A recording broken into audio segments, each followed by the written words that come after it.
They say people lie their whole lives, but no one lies with their last breath. The night she was dying, the old slave quarters were silent. Only one candle burned beside her, trembling like it feared the truth she was about to speak. Her voice was weak, but the words she whispered before dying destroyed 3 powerful families, shook an entire town, and revealed a secret buried for over 40 years. Everyone knew her as Lyra, the girl who survived 3 monstrous masters, but no one knew what she carried inside her all these years until now, because the truth she spoke on her deathbed was darker than anything she had ever survived. The night Lyra was brought to the estate, she was barely 12. Rain hammered the wooden roof like angry fists, and the winds howled hard enough to bend the trees. Inside the grand mansion, the halls glowed with lanterns and polished marble floors. It was a world built on elegance and secrets. 2 guards dragged her across the foyer, her wrists bound, her tiny steps trembling on the cold marble. She didn't cry. She didn't scream. She simply looked ahead with wide, steady eyes, as if she had already cried every tear she could give. The guards pushed her forward. "Master Aldrich wants her in the lower quarters," one said. Master Aldrich, the first man she would ever serve, the first man whose cruelty would shape her childhood and leave scars she never spoke of for decades. But that night, the mansion was unusually busy. A wealthy guest had arrived, Lord Rayner, a man with a chilling reputation. His carriages crowded the courtyard, servants rushing everywhere. Lyra didn't know this yet, but one of these men would one day become her second master. Lyra was taken down a narrow stone staircase to the underground quarters. A lantern flickered weakly as the guard opened a wooden door. Inside, the room was small, just straw bedding, a cracked bowl, and a rusted window no bigger than her hand. "You live here now," the guard muttered. Lyra remained silent. She lowered herself onto the straw, pulled her knees to her chest, and listened to the storm outside. For the first time in her life, she wasn't afraid of the dark. She was afraid of the morning dot. The next day, Aldrich arrived, tall, sharp-faced, wrapped in a velvet robe that seemed far too soft for his personality. He studied her with cold, calculating eyes. "What is your name?" "Lyra." "How old are you?" 12. "Do you work hard?" "Yes." Her voice did not shake. Aldrich leaned closer. "You will serve my guests during the day, and me at night. You will not make mistakes. If you do, you will learn." Lyra felt her stomach tighten, but she didn't flinch. She nodded once. This single nod would become her survival for years. Lyra grew up in Aldrich's mansion like a shadow. She washed floors before sunrise, polished silver through the afternoons, and served guests till her feet blistered. Servants whispered about her. "That girl never cries. She never speaks unless asked. She's colder than the master himself." But inside, Lyra wasn't cold. She was surviving. Every night she repeated one sentence to herself. "One day, I will leave this place." A dream too big for someone like her, but it kept her alive. When Lyra was 17, Aldrich hosted a grand celebration. The estate filled with nobles, musicians, lights, and endless wine. Lyra moved between the tables, serving glasses, eyes down as always. But then she saw him, a guest she had never served before. Lord Rayner. He was different from the others, older, powerful, wearing a ring with a black stone that caught her attention. While other nobles laughed loudly, Rayner simply watched the room, studying every person, and then his gaze fell on Lyra. She froze. Something about his stare felt wrong, as if he already knew her, though they had never met. He whispered something to Aldrich. They both turned to look at her dot, and in that moment, Lyra's life changed direction. After the guests left, Aldrich called her to his study. A fire burned behind him, casting long shadows on the walls. "Pack your things," he said coldly. Lyra felt her heartbeat spike. "Why?" "Master," Aldrich poured himself a drink. "You're being transferred. Lord Rayner has paid handsomely for you."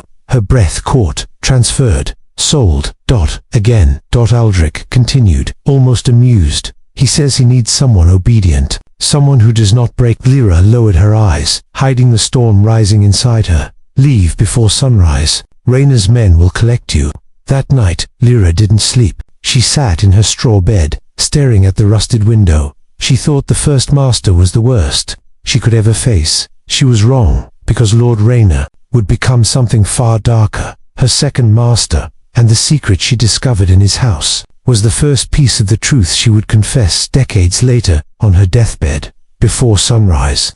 Lyra stood at the gate of Aldrich's mansion for the last time. A carriage waited outside, its lanterns flickering in the cold morning air. Two of Lord Raynor's men stood beside it, silent, stern, and unwelcoming. One of them motioned her forward. No questions, just get in. Lyra stepped into the carriage, clutching the small cloth bag that held her entire life, a cracked wooden comb, a thin blanket, and a piece of charcoal she used to write on scraps of paper. As the carriage rolled away, she didn't look back. Aldrich's mansion had taken her childhood. There was nothing behind her worth remembering. But she had no idea. She was now heading toward a place that would take something far deeper. Not her childhood, not her youth, something far more dangerous. Her truth. The journey took hours. They traveled through dense forests, narrow dirt roads, and quiet fields that stretched endlessly. Raynor's land was far from the city, isolated, hidden, peaceful on the surface. But Lyra had learned long ago.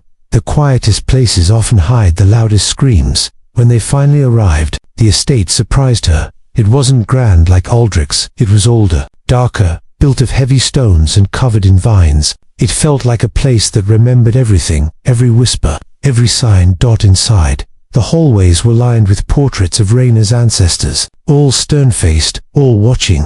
Raynor stood at the end of the corridor, hands behind his back, waiting for her. "Welcome," he said, voice calm but unsettling. Lyra bowed her head. "Master."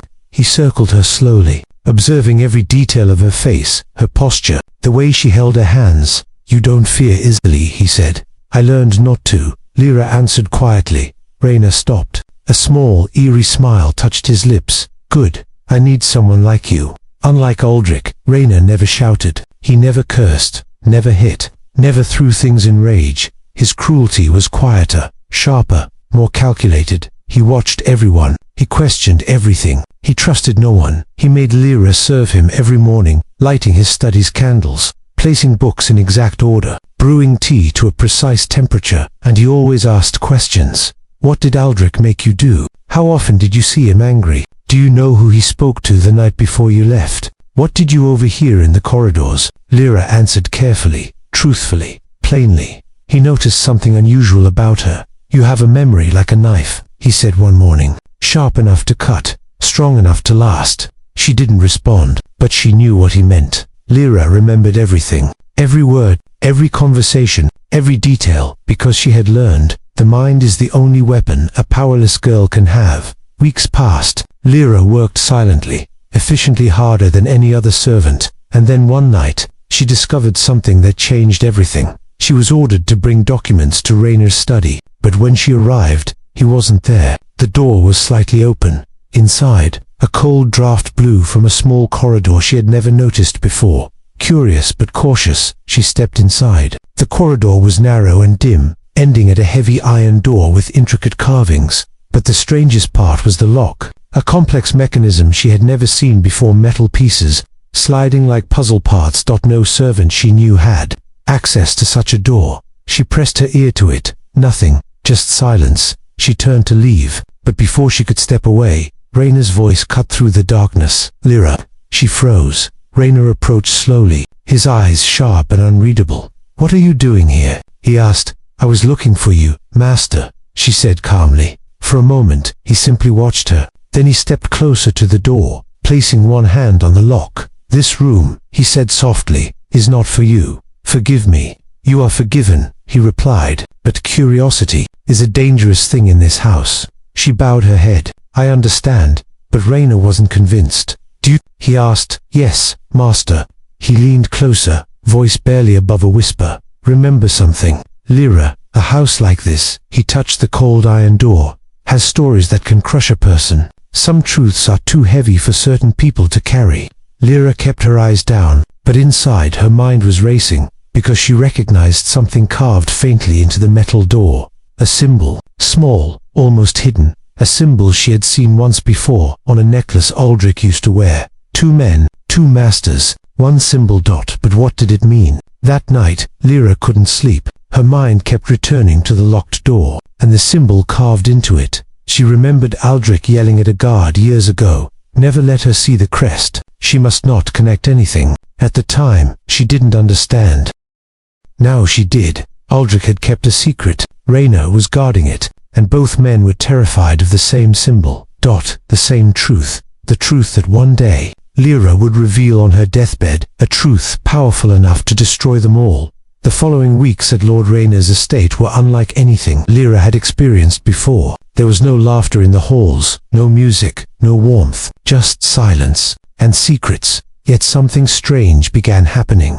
Rayner started treating her differently, not kindly, but carefully. His eyes lingered on her longer. His questions became deeper. His voice grew quieter when he spoke her name, as if he was trying to read her thoughts instead of her words. And Lyra noticed something too. Whenever she walked near that locked iron door, someone always appeared behind her, a guard, a servant, sometimes Rayner himself, as if they all feared she would open it. But one night, something broke the pattern, something Rayner couldn't control, something that would push Lyra toward her third and final master. A storm raged outside, trees bending, thunder shaking the walls. Lyra was in the kitchen washing the last of the dishes when the front gate slammed open. A tall man entered the mansion, drenched in rain. His heavy boots echoed through the quiet halls. Lyra recognized him instantly. Cassian Hale, a name the servants whispered like a warning. He was a tradesman, a hunter, and a man known for owning the most brutal labor camps in the region.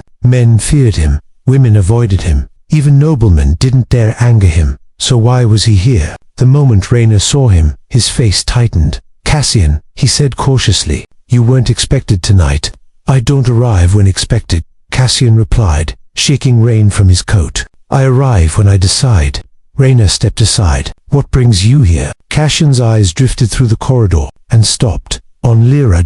His stare was intense, not cruel, not gentle, just focused, as if he was studying something valuable, something he had been searching for. "Who is she?" Cassian asked. Rayner's jaw tensed. "A servant, and not one available for trade."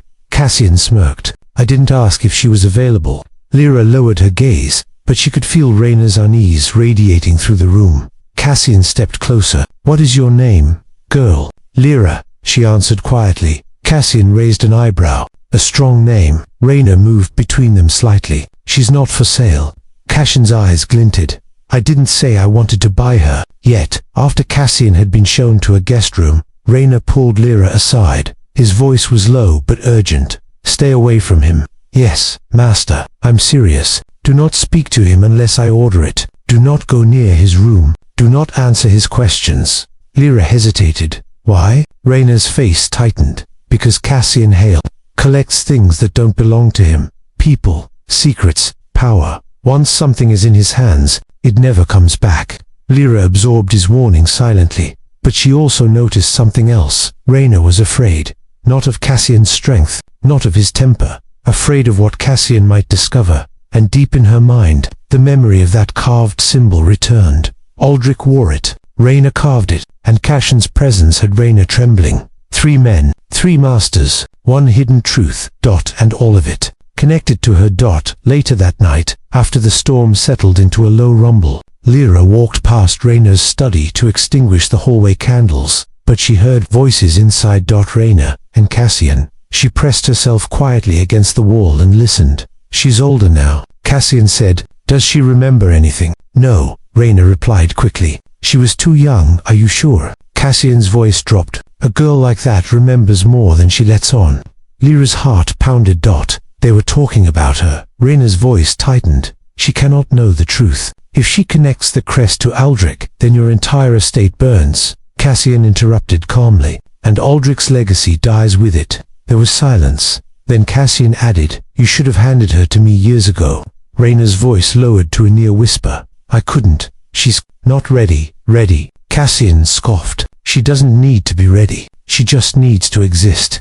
Lyra's blood ran cold. What did that mean? Why were all 3 men connected to that symbol? What truth were they hiding? And worst, what did she have to do with it? Before she could listen further, a board creaked under her foot. Both men fell silent. "Who's there?" Rayner demanded sharply. Lyra slipped away immediately, heart thundering in her chest. The next morning Cassian approached her in the courtyard. Rayner wasn't around. No guards, just the 2 of them. Cassian stepped close, not threatening but curious. "You're quiet," he said. "Too quiet." Lyra didn't respond. Cassian tilted his head. "Has he told you why you're here?" No, Master. He studied her face, his expression unreadable. He won't tell you. Aldrich didn't tell you. No one will. Lyra whispered. Cassian leaned in, voice low and chilling. Because the truth is older than you, and bigger than them. He straightened up. And soon enough, girl, you'll belong to me, just like you were always meant to. With that, he walked away, leaving Lyra frozen, because one thing was now painfully clear. Aldrich had sold her to Raina, but Cassian had been waiting for her. That night, Raina summoned her. His face was grave, his eyes hollow. Pack your things. Lyra's stomach twisted. Master, you're leaving this estate, he said quietly. For your safety, my safety, or yours, she whispered before she could stop herself. Raina froze, stunned by her boldness.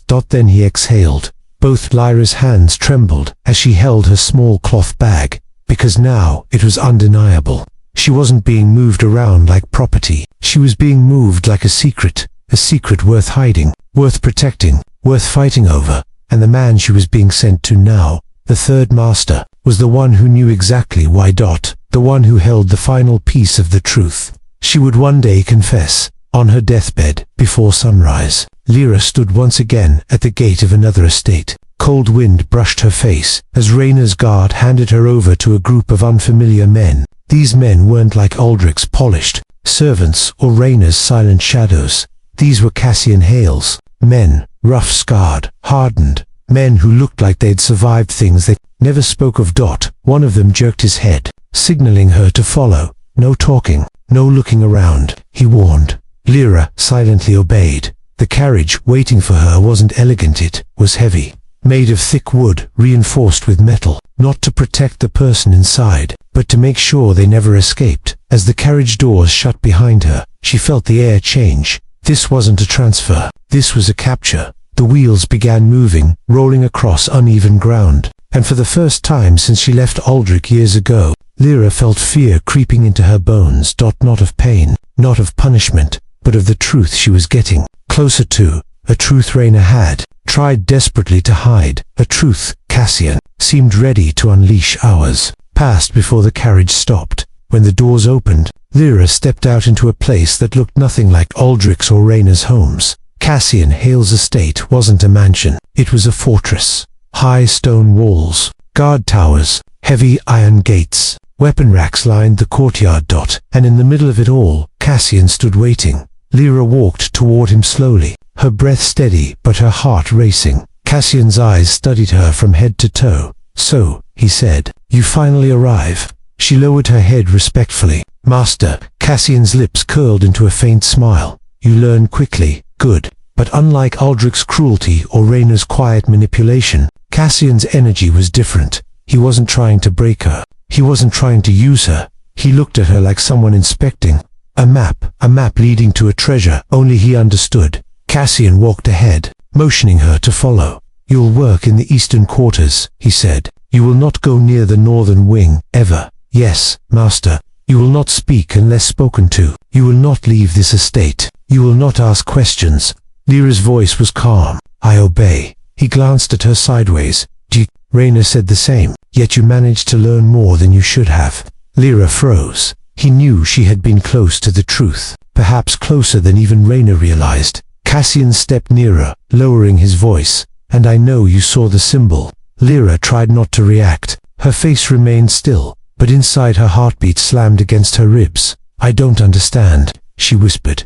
Cassian chuckled softly. Lyra, you remember everything. Don't insult me with lies. His voice wasn't angry. It was amused, like someone enjoying a game only he understood. Days turned into weeks. Lyra worked silently like she always had, cleaning the long stone corridors, preparing meals, carrying water from the deep well. But one thing kept bothering her. Cassian watched her, not constantly, not suspiciously, but intentionally, like he was waiting for something. And then one night, it happened. Lyra had been asked to deliver linens to the southern wing. The hallway was dim, lit only by the moon through narrow windows. But as she reached the end of the corridor, she noticed something strange. A door barely ajar, golden light spilling out. She wasn't meant to see it. No servant ever entered the northern wing.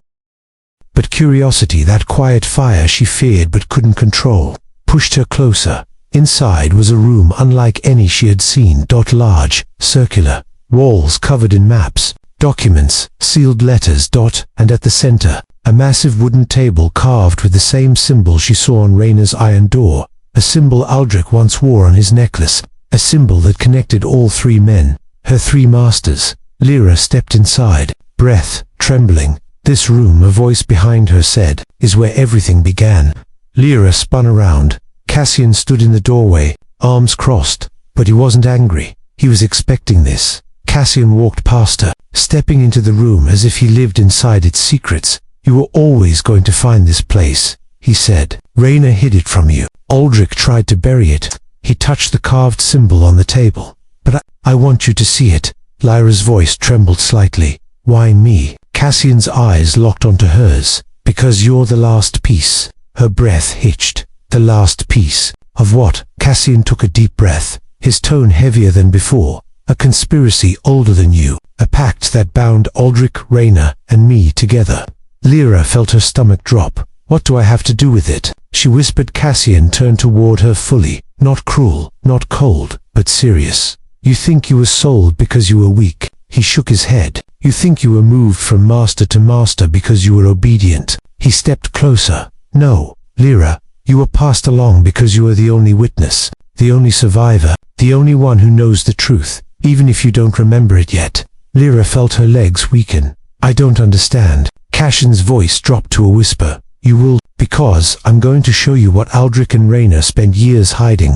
He pointed to the symbol. And when you finally understand what this crest means, you will know why all three of us feared the same thing. He stepped back, eyes piercing. Cassian walked to a locked chest in the corner of the room. As he opened it, Lyra saw faded papers, sealed letters and something wrapped in cloth. He lifted it slowly. This, he said, is the reason you were taken from one master to the next. This is what they burned villages to hide, what they killed to protect.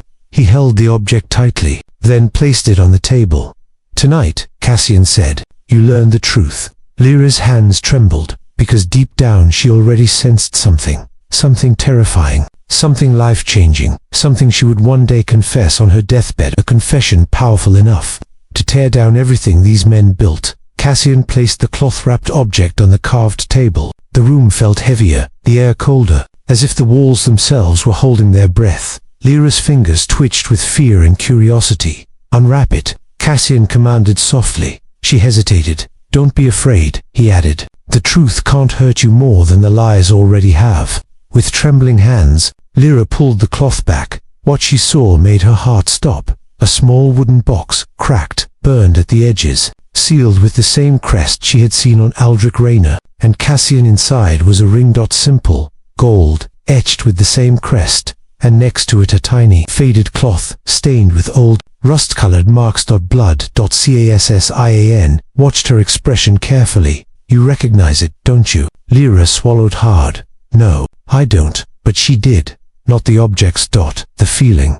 A memory buried deep. Clawing its way back, Cassian opened the wooden box fully, revealing a torn page, the edges burned, words faded, but still readable. On it was written, protect the girl. She's the heir. Lyra stepped back, shaking her head. No, that can't be about me. I'm no one. Cassian exhaled slowly. That's what Aldrich wanted you to believe. What Rayna needed you to believe. What I let them think I believed. Lyra stared at him, breath short. Why? Why would I be an heir to what? Cassian's jaw tightened. To the Hale Covenant. Lyra froze. She had heard the term once whispered, between guards at Aldrich's estate. Quickly silenced, Cassian continued. Years ago, 3 families formed a secret pact. Aldrich's line, Rayna's line, and mine. A covenant built on land, power, and blood.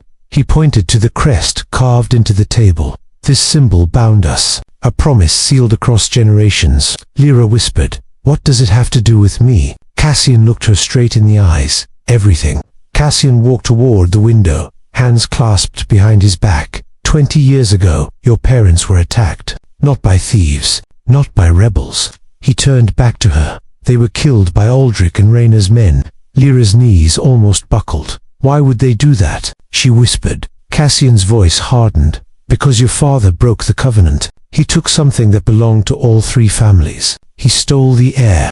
Lyra's voice was barely a breath. Me, Cassian nodded. You were smuggled out that night, hidden in the chaos, left with nothing but the ring and that bloodied cloth. Lyra pressed a hand to her chest, as if her heart hurt too much to beat. My father. He tried to save me. Cassian nodded again. He died trying. Lyra felt her throat tighten, grief and shock tearing her apart. And Raina, they knew. Cassian's voice turned darker. They suspected. When they bought you, they weren't buying a slave. They were hunting the heir they lost. Lyra felt sick. So all this time, I wasn't a servant. I was a target. Cassian stepped closer. And a threat. Lyra almost collapsed into a nearby chair, her hands shaking. Aldrich interrogated you because he thought you remembered the night. Raina kept you silent because he thought Aldrich told you something. Both feared you'd discover the truth. She trembled. That's why they moved me around. Cassian nodded. They wanted to control you without letting each other know what they suspected. Lyra lifted her head slowly. And you, what did you want? Cassian paused a long, heavy silence. When I first learned who you were, I intended to kill you. Lyra flinched, shock freezing her breath. But I didn't, he continued, because I realized something Aldrich and Raina didn't. He looked at her really, looked at her. You're not a threat to the Covenant. You're the only one who can end it. Cassian placed the ring in her palm. This belongs to you. Your bloodline. You're right. Lyra stared at it, tears forming in her eyes. I don't want power, she whispered. I never wanted revenge. I only wanted freedom. Cassian's voice softened. And now you can have it. Lyra looked up at him. How? Cassian took a deep breath. By telling the truth. She frowned. What truth? Cassian leaned closer, speaking slowly. The night your family died, you saw something. Something you buried to survive. Something Aldrich feared. Something Raina would have killed for. Lyra's breath caught. What did I see? Cassian whispered. You saw the man who ordered the murder.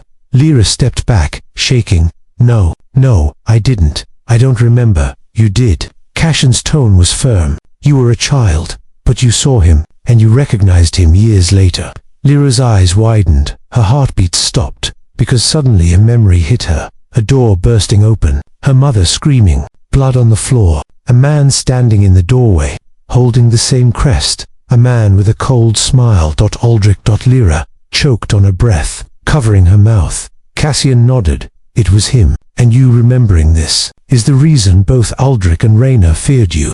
Her tears fell freely, now shaking, broken, horrified. All these years, I lived in the home of the man who killed my family. Cassian gently lifted her chin. And now, the truth lives in you alone. Which means, his voice dropped to a quiet, dangerous whisper. The power to destroy Aldrich's legacy is in your hands. Years later, when Lyra lay on her deathbed, old, frail, surrounded by those who loved her, she finally told the story. Not of slavery, not of suffering, not of the three masters, but of the night her family died, and of the secret she remembered, the secret that toppled the powerful Aldrich line. My first master was the man who murdered my parents. Those were her final words, words that shattered a dynasty, words that freed countless others, words that became legend. The slave girl who survived three masters was never a slave at all. She was the heir who brought the empire down in a world built on blood and power. She was never meant to survive, but survival wasn't her destiny.